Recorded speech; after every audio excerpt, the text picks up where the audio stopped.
Bien, bonsoir à tous pour une réunion qui est originale dans sa forme, comme vous le voyez, puisque, compte tenu des conditions sanitaires, nous sommes amenés à renoncer pour le moment aux réunions, comme on dit, quand on cause bien aujourd'hui, en présentiel, au profit de réunions en distanciel. Bien, nous espérons que cette expérience sera concluante. En cet instant, j'ai une pensée pour quelqu'un en particulier, qui est Louis Brock, qui est décédé il y a quelques jours et qui a été inhumé il y a quelques jours. Louis Brock, c'est le président fondateur des Amis de la Liberté. L'association, il l'a fondée en 2006 et il l'a présidée de 2006 à 2015. Et il est décédé récemment. Je voudrais dire que si les Amis de la Liberté en sont là aujourd'hui, c'est pour une grande part, une très grande part, en raison du travail qu'il a fait, lui, pas tout seul, lui et l'ensemble des personnes qui se sont investies aux côtés de lui. Et donc, une pensée pour Louis Brock, et nous lui dédions cette conférence de ce soir. Donc ce soir, notre sujet, c'est l'ordolibéralisme. Je vais vous présenter tout d'abord 3 livres qui sont à la base de cette conférence. Le premier, c'est celui-ci, Les ordolibéraux, par Patricia Comin aux éditions Belles Lettres, et qui a été publié en 2016, pardon. C'est un ouvrage sur les ordolibéraux, intitulé tout simplement Les ordolibéraux, avec comme sous-titre « Histoire d'un libéralisme à l'allemande ». Donc là, c'est la présentation de l'ordolibéralisme par quelqu'un qui est partisane de l'ordolibéralisme aux éditions Belles Lettres. Un autre ouvrage, c'est celui-ci, La dernière chance du capitalisme. Ce n'est pas un ouvrage qui traite en premier lieu de l'ordolibéralisme, puisque son titre, vous le voyez, c'est La question du capitalisme. Ses auteurs sont Patrick Artus et Marie-Paul Virard. Patrick Artus, sa particularité, c'est qu'il est chef économiste de l'organisation Natixis. Pourquoi je vous le présente? C'est parce que, après avoir dressé un bilan assez négatif du capitalisme d'aujourd'hui, les auteurs concluent que pour relancer le capitalisme, il faudrait qu'il évolue vers une refondation de ce capitalisme dans le sens de l'ordolibéralisme, justement. Donc c'est ça l'intérêt de ce livre, c'est qu'il se termine par une ode à l'ordolibéralisme. Et puis enfin, une brique, voilà l'épaisseur, une brique, l'histoire du libéralisme en Europe par Philippe Nemo et Jean Petitot de 2006, qui est un manuel en fait, c'est un manuel qui a été réalisé par ces 2 auteurs et qui pourrait aussi bien servir de référence bibliographique pour les conférences précédentes et pour les suivantes. Voilà, pour les références bibliographiques. Donc la fois précédente, nous parlions du colloque Lippmann.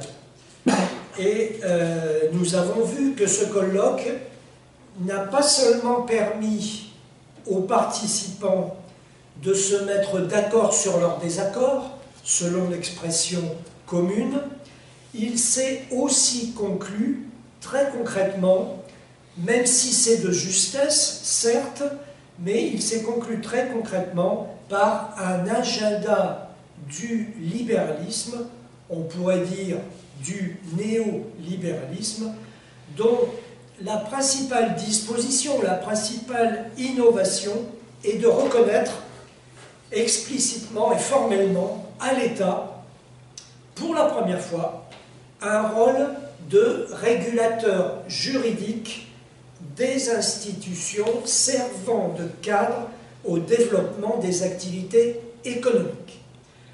Pour le dire autrement, la fin du laisser-faire est actée en principe. Certes, cette fin du laisser-faire, en pratique, elle était déjà engagée depuis plusieurs décennies même, mais elle n'avait jamais été actée dans les principes, en théorie. Et là, avec le colloque Lippmann, c'est une chose faite. Autrement dit, encore, la doctrine s'aligne sur les faits. En outre, l'agenda adopté admet que le fonctionnement du système suppose des fonctions collectives prises en charge par la collectivité et par l'impôt que celle-ci prélève. Sur la question démocratique, enfin, par contre, là, on est obligé de relever, de reconnaître que les désaccords étaient beaucoup plus nets et l'agenda du libéralisme n'aborde pas cette question. Bon, c'est un résultat qui n'est pas si mince que cela, mais cet agenda du libéralisme, eh bien, il va rester dans les cartons à la Libération, en 1945. Pourquoi? Pour cause de compromis fordistes. J'ai déjà évoqué ce thème par le passé, et il n'en ressortira des cartons, le néolibéralisme, et encore notablement radicalisé qu'au tournant des années 1970-1980. Voilà pour le contexte immédiat. L'ordolibéralisme, il est né dans les années 1930. C'est ces années-là qui voient la naissance de ce qu'on appelle à l'époque l'école de Fribourg. L'école de Fribourg en Breisgau, en Allemagne. Cette école se crée autour de Walter Eucken. C'est une école d'économie. Par la suite, on dira au lieu de dire école de Fribourg, on parlera tout simplement de l'école de l'ordolibéralisme. Cette école va inspirer l'action, la politique économique menée après la guerre en Allemagne de l'Ouest sous l'égide de Ludwig Erhard. Le plan de cette conférence, il est le suivant. Je vais d'abord vous proposer une présentation de l'école de Fribourg. Ensuite, nous passerons à une présentation concrète de l'ordolibéralisme allemand d'après la Deuxième Guerre mondiale. Et enfin, nous effectuerons une ouverture sur l'Europe ordolibérale. En ce qui concerne tout d'abord l'Europe, l'école de Fribourg.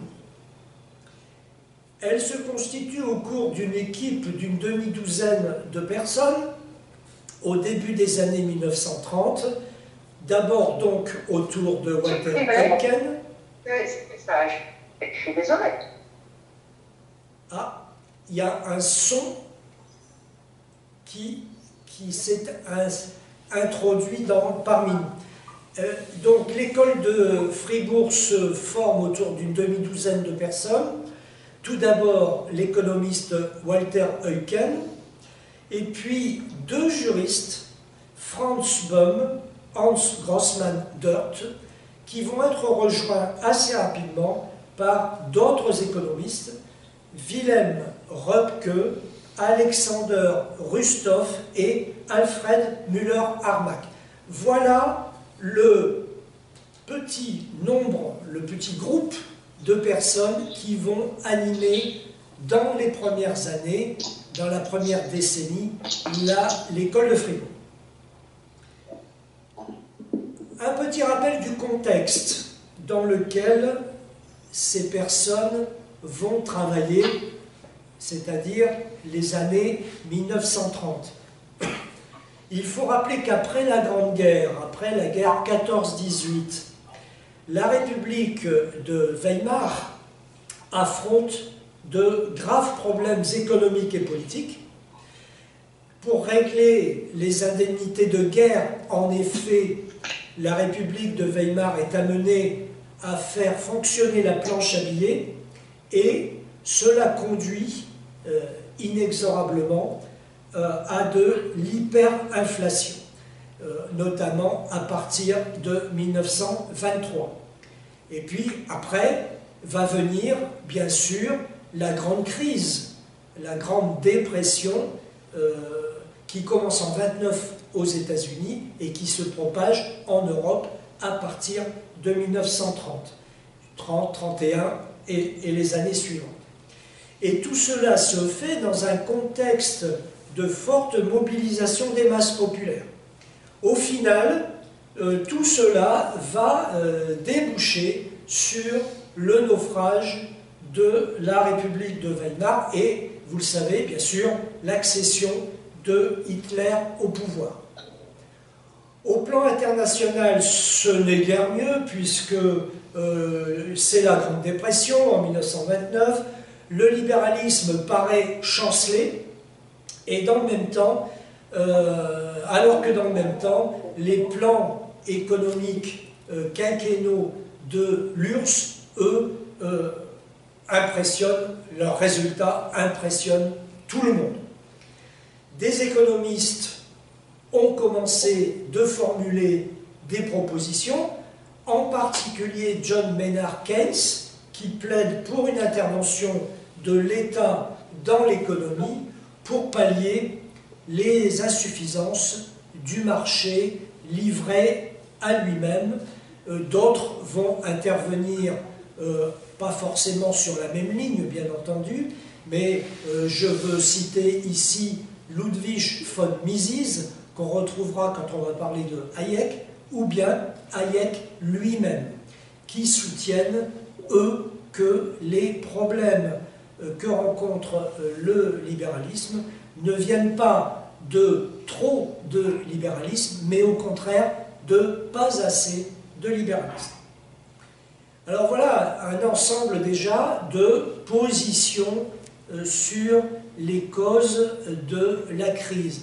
L'école de Fribourg va se situer ni sur les unes ni sur les autres de ces propositions. L'école de Fribourg, elle va se démarquer aussi bien de Keynes que de Hayek ou de von Mises, et elle va emprunter un chemin original. Les positions de l'école de Fribourg, en fait, elles sont fortement marquées par ce qui se passe en Allemagne. En premier lieu, ce que j'ai dit tout à l'heure, l'hyperinflation entraîne l'école de Fribourg à accorder une importance primordiale à la stabilité monétaire. Deuxièmement, l'école de Fribourg a une méfiance par rapport à la monopolisation du pouvoir économique qui est soupçonnée, cette mobilisation, d'être l'antichambre de la mobilisation du pouvoir politique. Et enfin, les positions de l'école de Fribourg trahissent une énorme méfiance à l'égard du mouvement populaire et de la démocratie. Voilà les premières indications sur les positions de l'école de Fribourg. Nous allons y revenir dans un instant. Mais au préalable, quelques mots sur Eucken, Walter Eucken. C'est quelqu'un qui est né en 1891 à Jena, qui a fait la Première Guerre mondiale, À l'issue de cette Première Guerre mondiale, il s'est retrouvé dans l'Allemagne de la défaite, et bientôt rongé, je le disais, par les problèmes économiques et la crise sociale permanente. Il va être nommé professeur d'économie à Fribourg en 1927, et l'école de Fribourg, il va la fonder en 1930. Je l'ai dit tout à l'heure. Son but est de participer, de proposer une reformulation du libéralisme dont le besoin se fait de plus en plus pressant dans ces années-là. Eucken livre sa vision des choses dans un ouvrage de 1932, donc peu de temps après avoir fondé l'école de Fribourg, dans un ouvrage qui s'intitule « Transformation étatique structurelle et crise du capitalisme ». Qu'est-ce qu'il dit en gros dans cet ouvrage? Il dit que, un peu comme Hayek, que le capitalisme n'est pour rien dans ce qui se passe et que sa vitalité reste entière, et c'est à partir de cette affirmation-là qu'il passe ensuite à des considérations politiques. Il pointe les relations étroites existant entre les évolutions économiques et politico-étatiques. L'État libéral du XIXe siècle, l'État du laisser-faire, c'est-à-dire l'État du laisser-faire, a été remplacé, dit Eucken, par un État économique et interventionniste. Par ailleurs, nous sommes à l'ère des masses, et ces masses sont hostiles au capitalisme. En dernière analyse, la disparition de l'ordre politique de l'Europe et du monde et l'insécurité totale qui en a résulté découlent de la démocratisation du monde et de la libération des forces démoniaques au sein des peuples qu'elle a ainsi entraînés. Et Eucken poursuit. Ce processus a donné aux partis et aux masses et aux groupes d'intérêt organisés par eux une influence beaucoup plus importante sur la direction de l'État et donc sur la politique économique. Voilà, vous voyez, on retrouve des propos très distanciés sur la démocratie tels que ceux qu'on a déjà rencontrés lors des séances précédentes. Alors, quelle est la solution de Eucken? Eh bien, il dit qu'il faut que l'État trouve la force de s'émanciper de l'influence des masses. Et 10 ans plus tard, en 1942, Eucken et ses collègues persistent dans leur être, dans ses positions. Ils participent, à la demande de l'Église confessante d'Allemagne, à la rédaction d'un mémoire intitulé « Ordre politique communautaire ». Dans ce mémoire, il s'exprime sur l'État. Jean Soleani relève que le mémoire évoque un État fort, garant du droit, responsable devant Dieu et par là même au-dessus des éternelles querelles partisanes, au-dessus du temps, changeant de la politique au quotidien, en mesure d'exercer une véritable direction. Alors voilà pour le projet global, voilà pour la stratégie. Vous le voyez, ils sont politiques de part en part. Et c'est après avoir posé cela que Eucken en vient, seulement après, que Eucken en vient à l'économie et à la constitution économique que l'État doit se donner pour être à la hauteur de la tâche. Car si l'ambition étatique d'ordonner consciemment l'économie doit aboutir, dit-il, alors l'État doit être au clair sur la constitution économique au sein de laquelle toutes les mesures ponctuelles doivent être mises en œuvre. Il fait d'abord observer que le capitalisme réel n'est plus celui qui est décrit dans les manuels des universités, dans les manuels d'économie. Le tissu des entreprises a subi des transformations considérables. Bilger indique qu'aux yeux de Eucken, monopole, oligopole et cartel détruisaient le fonctionnement du marché, ce qui déterminait l'État à intervenir dans la vie économique d'une façon croissante. Sauf qu'il y a un problème, dit Eucken, et ce problème, c'est que l'État manque de compétences économiques et qu'il intervient souvent de manière empirique, non pertinente, éventuellement contre-productive. Son intervention doit donc être repensée. Il propose de faire ce travail, lui, Eucken, propose de faire ce travail de refondation, non pas en partant de définitions ou de concepts abstraits, mais en partant des faits économiques eux-mêmes, en étudiant l'évolution historique de la société et en regardant quel cadre juridique s'est dégagé au fil du temps pour le développement de la vie économique. Et qu'elle dégage deux idées fondamentales en matière d'économie. Première idée, c'est la distinction entre cadre et processus. Qu'est-ce à dire? Eucken dit qu'il faut distinguer d'un côté ce qui relève du cadre, en grande partie posé par la société, qui est inscrit dans l'histoire, qui est donc l'objet de l'histoire économique et qui évolue dans un certain sens, distinguer ce cadre d'un côté et de l'autre, ce qui relève du processus inscrit dans le temps aussi, mais un temps intérieur au processus. Lequel processus est un éternel recommencement et relève, lui, de la théorie économique, et non pas de l'histoire économique. Et la deuxième idée, c'est une distinction entre les systèmes centralisés et décentralisés.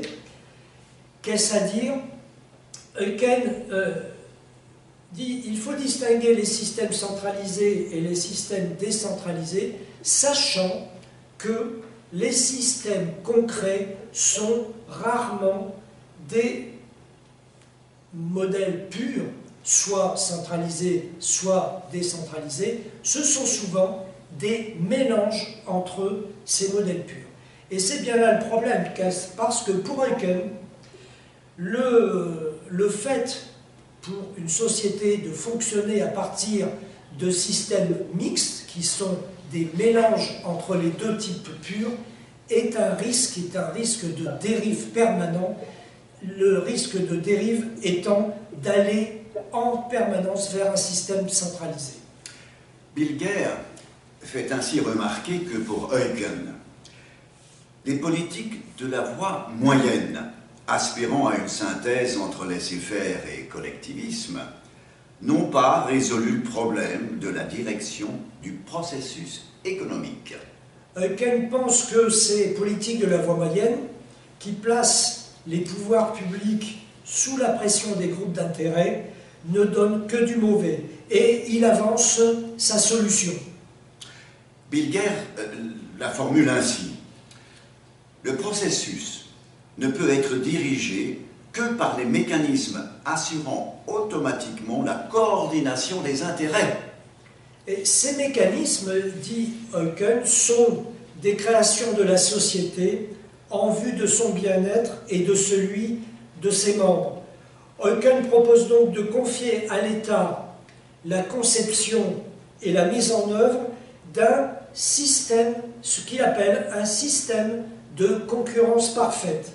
Les économistes s'occupant pour leur part du fonctionnement des processus économiques et du maintien d'une organisation décentralisée.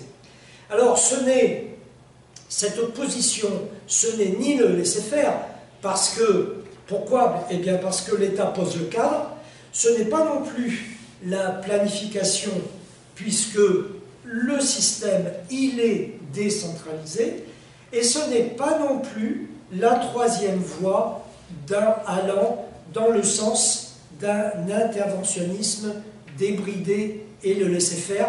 C'est une nouvelle voie propre à l'école de l'ordolibéralisme, c'est la solution de Eucken. Elle suppose, cette solution, que la concurrence soit la plus parfaite possible, et pour cela que la direction, la régulation du processus économique soit confiée au mécanisme des prix, idée très importante.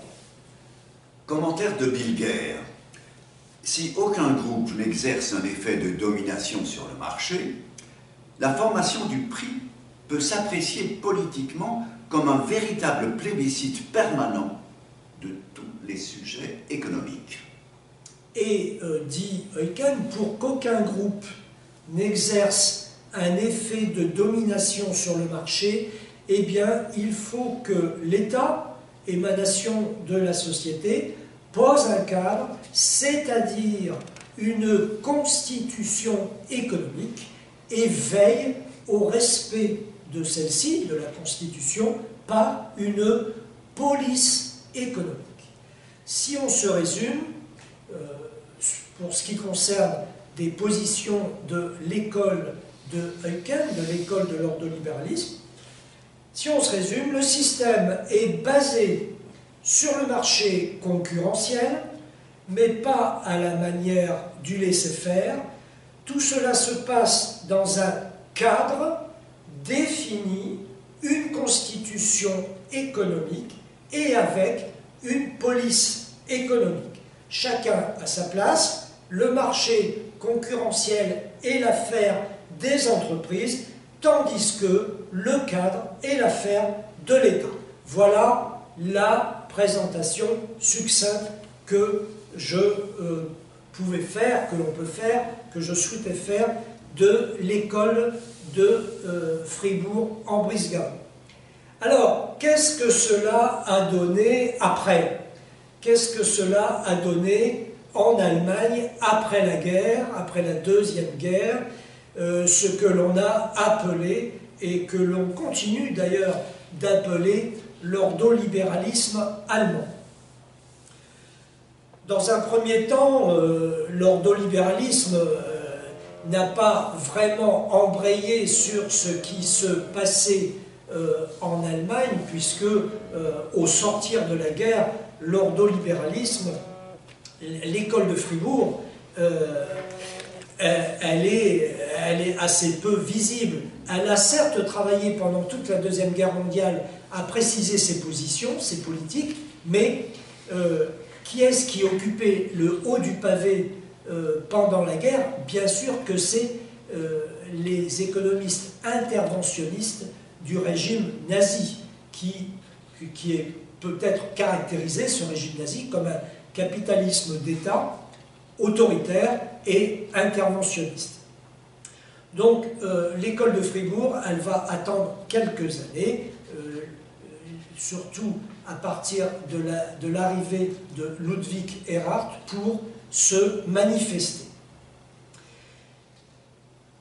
Les circonstances vont se prêter à la mise en œuvre de l'ordolibéralisme en Allemagne. Ces circonstances, elles sont le fait que les Américains, qui règnent en quelque sorte dans l'Allemagne défaite et qui va bientôt se reconstruire, les Américains repèrent parmi les responsables économiques patronaux une personne qui développe des thèses ordolibérales et qui s'appelle Ludwig Erhard. Ludwig Erhard, il est responsable à l'époque de la formation d'un organisme patronal. Il s'est converti aux idées de l'école de Fribourg pendant la guerre.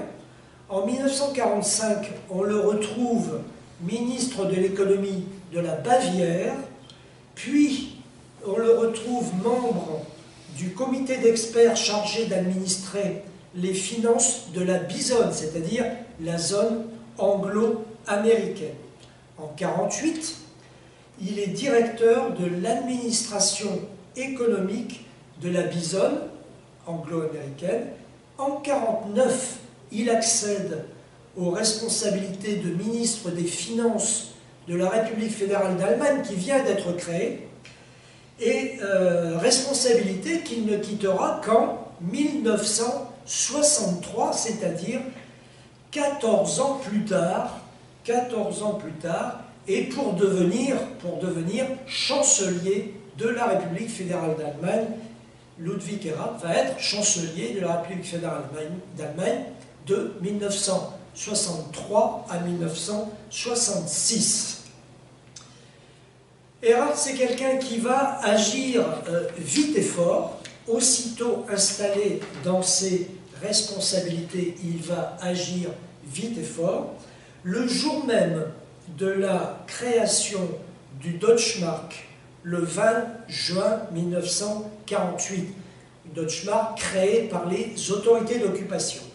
Le jour même de cette création, et alors qu'il n'est encore que responsable des affaires économiques de la Bisonne, eh bien il annonce, prenant de court tout le monde, il annonce l'engagement d'une politique de libération des prix. Il va récidiver dans ce genre de décision. Par exemple, en 1957, il annonce la privatisation d'un certain nombre d'entreprises publiques, dont Volkswagen, la création de la Deutsche Bundesbank, ou bien encore la loi contre les limitations de la concurrence. Cette loi crée l'Office fédéral des cartels. Voilà un certain nombre d'exemples des décisions fortes que Ludwig Erhard était capable de prendre. Erhard était bien entouré. Il avait constitué auprès de lui un conseil scientifique dans lequel figurait l'essentiel de l'école de Fribourg et Walter Eucken en premier lieu. L'idée cardinale de l'école de Fribourg que j'ai rappelée tout à l'heure, c'est-à-dire la notion d'ordre, eh bien, et je vous rappelle comment il faut la comprendre. Il faut la comprendre comme constitution économique et règles du jeu. Eh bien, on la retrouve dans l'action de Ludwig Erhard. Pour tenir en respect les grands groupes industriels et faire prévaloir une concurrence libre et non faussée, eh bien, il faut un État fort. Eucken dit par exemple, l'État doit consciemment construire les structures, le cadre institutionnel, l'ordre dans lequel l'économie fonctionne, mais il ne doit pas diriger le processus économique lui-même. L'État doit aussi s'occuper de tout ce qui concerne, on va dire, l'environnement de l'économie. Alors cet environnement, c'est l'école, c'est les infrastructures de transport, mais c'est aussi l'épargne, c'est le crédit, les lois sur la propriété, les contrats, les brevets, etc. Tout ce genre de choses. Entre le cadre relevant de l'État et le processus économique vient s'intercaler, dit Eucken, et Erhard le suit là-dessus, vient s'intercaler la monnaie et la politique monétaire. Celle-ci doit se fixer comme objectif central d'éviter l'inflation. Là, évidemment, les Allemands ne veulent pour rien au monde revivre ce qu'ils ont vécu dans les années 20. Et pour cela, eh bien, cette politique monétaire, elle doit absolument être soustraite aux pressions politiques et populaires. Erhard va s'inscrire le plus fidèlement possible dans les idées de l'école de Fribourg. Erhard résumait ainsi son action. De même que l'arbitre ne prend pas part au jeu, l'État se trouve exclu de l'arène. Dans tout bon match de football, il y a une constante. Ce sont les règles précises qui ont présidé à ce jeu. Ce que vise ma politique libérale, c'est justement de créer la règle du jeu. Alors, il faut se poser une question. Quels effets la politique, les décisions politiques de Erhard ont-elles eu? Quels effets produisirent-elles? Alors, d'abord, après, il y a D'abord, les 2-3 premières années, de 48 à 51, si vous voulez, les effets sont chaotiques. Les premières années de l'ordolibéralisme de Erhard sont chaotiques. Il y a de l'inflation, il y a l'essoufflement de la croissance, il y a du chômage, il y a des inégalités sociales criantes, il y a aussi le déficit du commerce extérieur et aussi la crise monétaire. Donc ce n'est pas brillant du tout, les premières années. Tant et si bien d'ailleurs que la France et l'Angleterre vont devoir apporter leur aide. Et à partir de 1951, grâce à cette aide, les choses vont aller mieux. Mais le tournant majeur, ce sera 1953, qui est l'année où les anciens alliés, France, Angleterre, États-Unis, accordent un effacement de 90% de la dette de la RFA. Et on va commencer alors, grâce à l'effacement des 90% de la dette de la RFA, on va commencer alors à parler de miracle allemand. La politique de Erhard va commencer à porter ses fruits, elle va réussir enfin selon ses critères, et même au-delà de toute espérance d'ailleurs. Alors les critères de Erhard, c'est la croissance, 10% de croissance annuelle, c'est la baisse du chômage, c'est l'absence d'inflation, c'est l'augmentation des exportations, c'est l'augmentation de l'excédent de la balance commerciale et c'est l'augmentation des réserves monétaires. On retiendra donc que si miracle allemand il y a eu, et il y a encore dans une certaine mesure, il n'est pas seulement dû à l'ordolibéralisme, mais aussi à ce qu'on va appeler la grande magnanimité des Occidentaux qui ont accepté d'effacer la dette de la RFA pour lui permettre de mieux jouer son rôle dans la guerre froide. La différence de traitement, disons-le très clairement, la différence de traitement entre l'Allemagne et la Grèce est ici évidente, sans parler du refus obstiné de l'Allemagne de rembourser à la Grèce l'or qu'elle lui a volé pendant la Deuxième Guerre mondiale. Assez vite, Ludwig Erhard va vouloir engranger les bénéfices de ces résultats économiques et pour s'adresser à l'opinion, il va créer une association intitulée Communauté d'action de l'économie sociale de marché.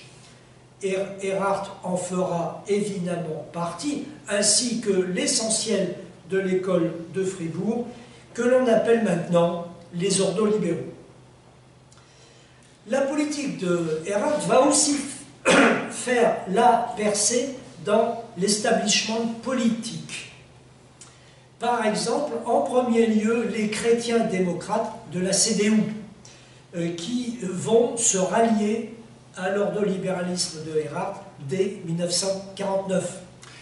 La CDU revendique une société dont l'ordre se réalise grâce à la liberté et au respect des engagements qui s'expriment dans l'économie sociale de marché, par la concurrence authentique et le contrôle des monopoles.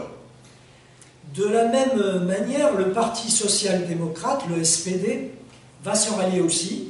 D'abord certains intellectuels, dès 1955, puis le parti lui-même en 1959, lors de son congrès de Bad Godesberg, au cours duquel il adopte ce slogan « Concurrence autant que possible, planification autant que nécessaire ».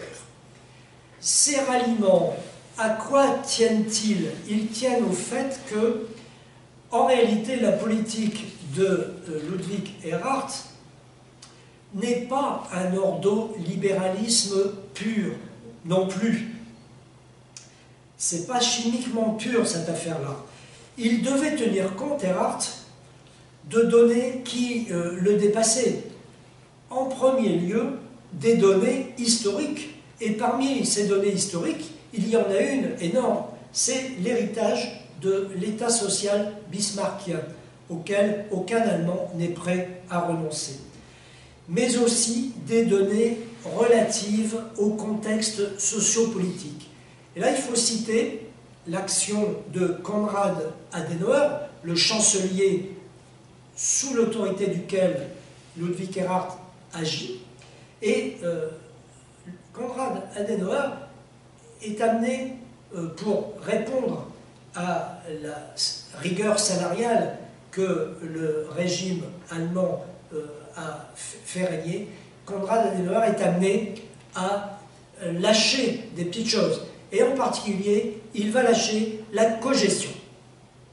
Et cette cogestion, c'est pour en fait mieux faire passer la politique salariale stricte.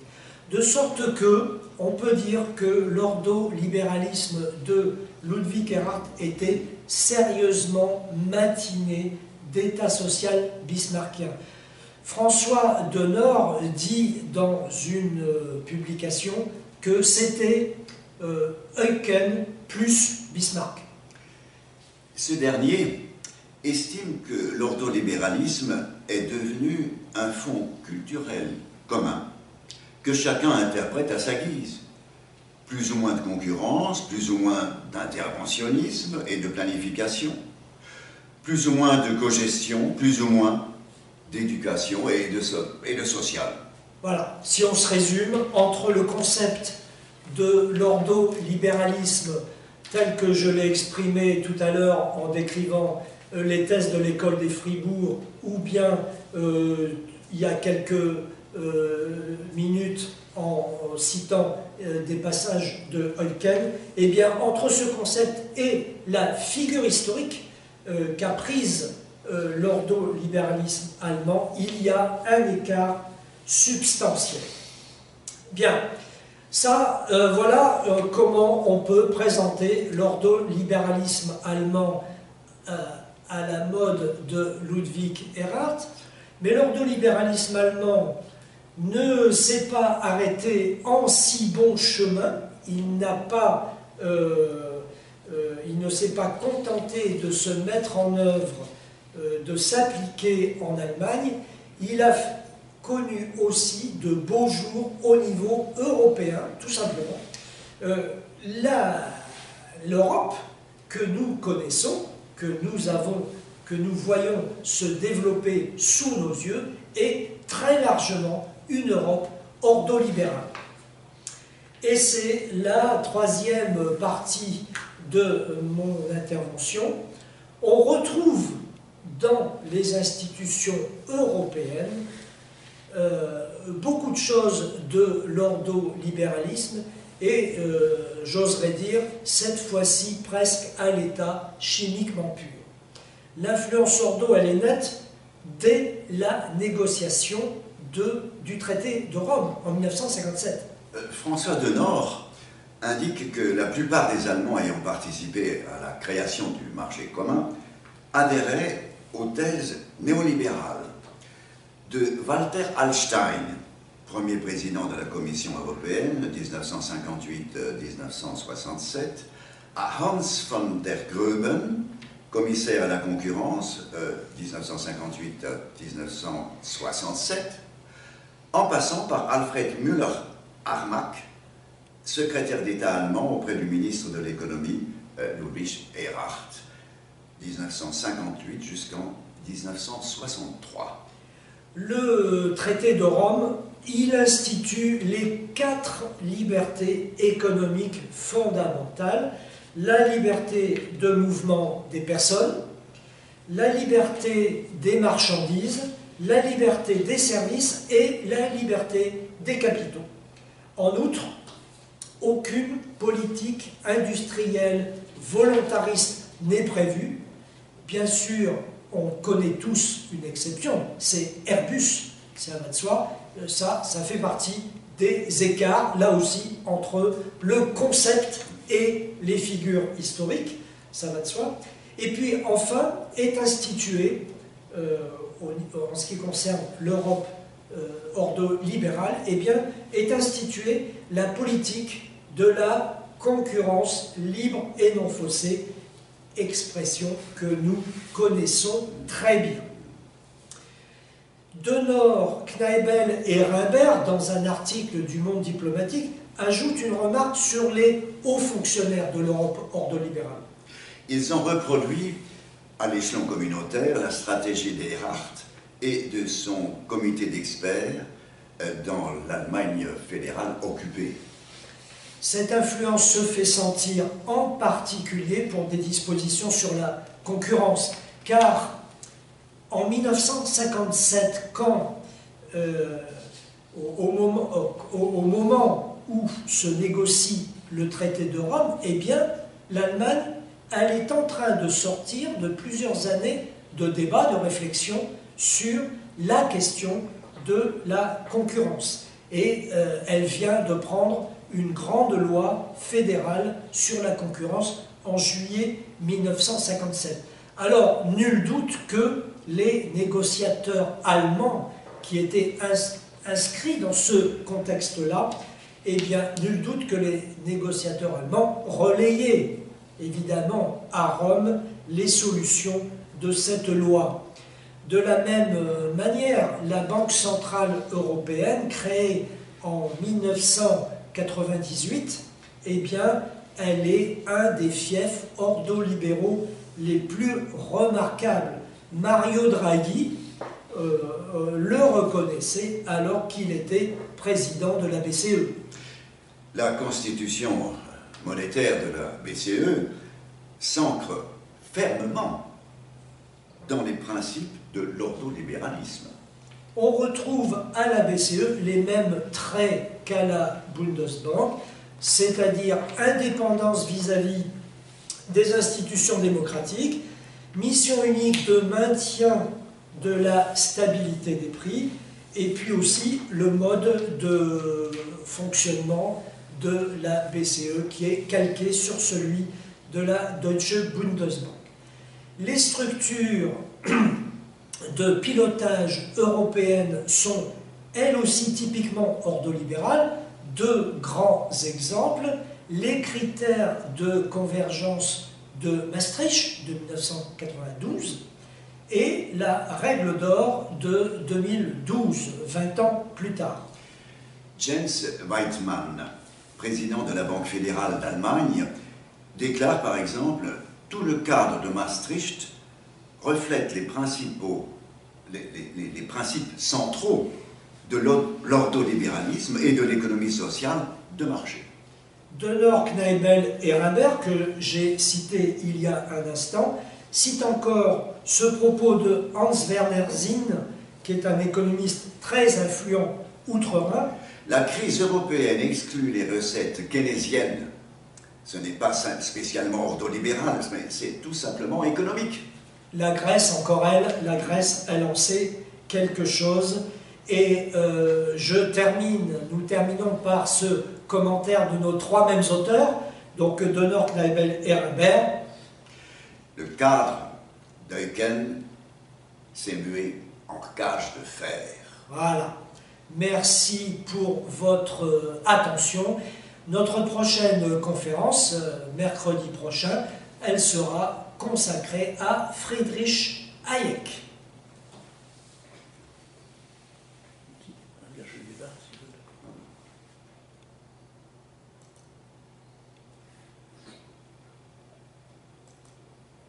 Voilà, alors,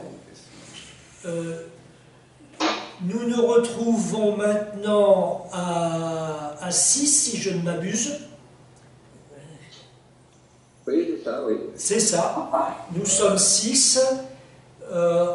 On va essayer d'expérimenter des questions-réponses. Des questions-réponses. Alors moi, je vois Amis de la Liberté, je vois un individu à lunettes avec la main sur la bouche, mais je ne vois pas son nom. Voilà, je vois Gérard Gir, je vois Philippe Antoine Étienne Davy, je vois Yvonne et je vois Catherine Fanara. C'est bon? Oh, il y a même moi.